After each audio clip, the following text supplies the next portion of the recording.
सिद्धिविनायक मंदिरातील कथित गैरव्यवहारावरून राज ठाकरे आक्रमक, मंदिर प्रशासनाने दिले स्पष्टीकरण. होते त्याची ऑडिट होतं आणि हे ऑडिट व्हावं चांगल्या दृष्टीने म्हणून न्याय आणि विधी खात्याला आमच्या काही ट्रस्टीने हे पत्र दिलं होतं आणि तशा प्रकारचं ते पत्र होतं. साधारणतः एकच मला संधी द्या. ह्या उपाययोजनांमध्ये अनेक उपाययोजना केल्या होत्या. साधारणतः आम्ही 1.5-2 वर्षात जे आलो, साधारणतः 45 लोकांना आम्ही कारवाई केली होती. हे 9 जण जी पे वरती लोकांना दर्शन देण्यासाठी पैसे घेत होते ते साधारणतः 19 जण, प्रत्यक्ष स्टॉल धारकांमार्फत काही कर्मचारी दर्शन घेत होते त्यांच्यावरती कारवाई केली. अशा प्रकारची जवळ ही माझ्याकडे यादी आहे. अशा प्रकारची जवळजवळ 45 ते 46 कर्मचाऱ्यांवरती आम्ही ही कारवाई केलेली आहे आणि त्या सगळ्यांना त्याच्या पनिशमेंट दिलेल्या आहे.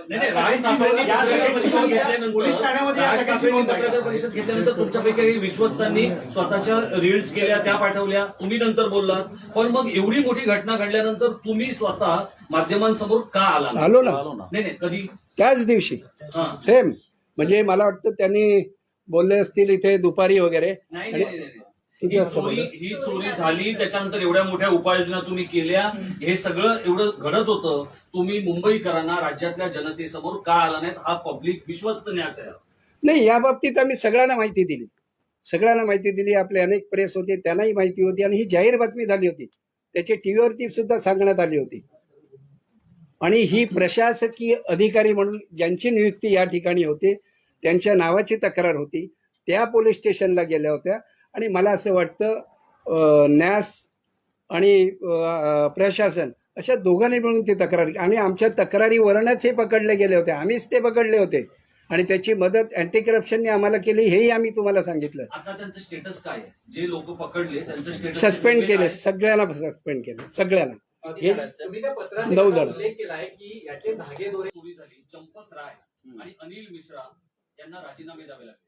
तुमच्यापैकी कोण राजीनामा देणार? कशासाठी? या गोष्टीसाठी काय बरोबर आहे की हे पकडले म्हणून अधिक ते राजीनामा का द्यायचा? माझा प्रश्न नीट ऐका. हो. अधिकृतपणे या गोष्टीची नैतिक, राज ठाकरेंनी जे काही म्हटलं किंवा जे पत्र एकनाथ शिंदेना लिहिलं गेलं त्या पत्रातला मजकूर चुकीचा आहे की राज ठाकरेंनी तो चुकीचा वाचला? आणि मग जर तो चुकीचा वाचला असेल, जे घडलं त्याच्यासाठी विश्वस्त म्हणून नैतिक जबाबदारी कोणाची? नाही, याच्यामध्ये एक गोष्ट अशी आहे की आम्ही चोरी पकडली म्हणून आम्ही राजीनामे द्यायचे? चोरी पकडली म्हणून राजीनामे द्यायचे? कसली? आम्ही आजही आम्ही अँटी करप्शनला पत्र लिहिलं. ऐका नाहीये म्हणूनच आम्ही सगळ्यांशी बोलतोय की आम्ही अँटी करप्शनला पत्र दिलं. अँटी करप्शन नांगरे पाटीलला भेटलो, त्यांनी एका अधिकाऱ्याची नियुक्ती केली. त्या अधिकाऱ्याने आम्हाला ज्या गाईडलाईन्स दिल्या, म्हणजे आम्हाला सांगितलं पहिलं सीसीटीव्ही मधले जे कर्मचारी आहेत ते तुम्ही तिथे बदला. ते बदलल्यानंतर आम्ही ज्यांना नियुक्त केले त्या कर्मचाऱ्याने सीसीटीव्ही आम्हाला दाखवले का इथे अशा अशा प्रकारे चोरी होते आणि ही चोरी तिथून फक्त ती पेटी कशी उचलली जाते, पैसे कसे काढले जातात हे दाखवलं. ताबडतोब आम्ही 5 मिनिटाचं सुद्धा वेळ न बघता ताबडतोब त्यांची आमच्या ज्या CEO आहेत त्यांना सांगितलं की ताबडतोब कंप्लेंट दाखल करा. त्यांच्या विरुद्ध ती तक्रार दाखल झाली आणि त्यानंतर 1, 2, 3, 4, 5, 6 असे 9 जण पकडले गेले. आजही आम्हाला असं वाटतं हे पूर्ण झालेलं नाही, यामध्ये आणखीन काहीतरी असू शकतं आणि त्यामुळे तशा प्रकारची खबरदारी ही आमच्या जे सगळे ट्रस्टी आहेत यांनी घेतलेली. हे सगळं बोलताना तुम्ही आता म्हटलात की हे कर्मचारी ते विशाखा राऊत यांच्या संपर्कात नोकरीला लावले आणि उभाटाच्या शाखेत जाणारे होते. काही वर्षापूर्वी तुम्ही अखंड शिवसेना होती, म्हणून मी सगळ्यांना ओळखतो, शिवसेनेच्या शाखेत म्हणूनच सांगितलं मी. शिवसेनेच्या शाखेत तुम्हाला शिवसेनेच्या शाखेत जाणारे चोर असं म्हणावं का? असं कशाला मी म्हणतो? एकंदरीत त्याने चोरी केली त्यालाच चोर आपण म्हणू शकतो. शाखेत जाणारा चोर कसा मी जात होतो?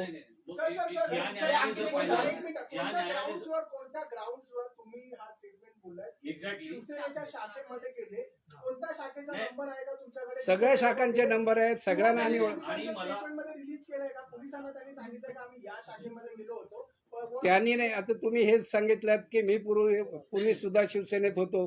बरोबर आहे. याचा अर्थ मी तिथल्या सगळ्यांना मुंबई ओळखतो. महानगरपालिकेत होता, स्थायी समितीमध्ये तुम्ही असताना सगळ्यात जास्त नोकरभरती ही ज्या दोन्ही क्लब मध्ये अंधेरी आणि मुलुंडच्या क्लब मध्ये तुम्ही केलेली होती. तिथे भ्रष्टाचार चालू आहे, म्हणजे आता लोकांनी तिथे पण तुमची नावं घ्यायची का? तुम्ही मराठी मुलांना नोकरी देणं हे तुमचं कर्तव्य समजलं, तसं राऊतांनी समजलं असेल. आज तुम्ही राऊतांचं नाव घेऊन याला सगळं पक्षीय रंग देताय का?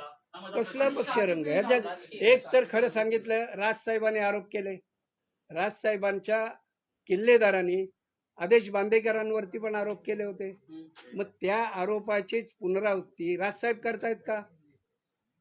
नाही, नाही.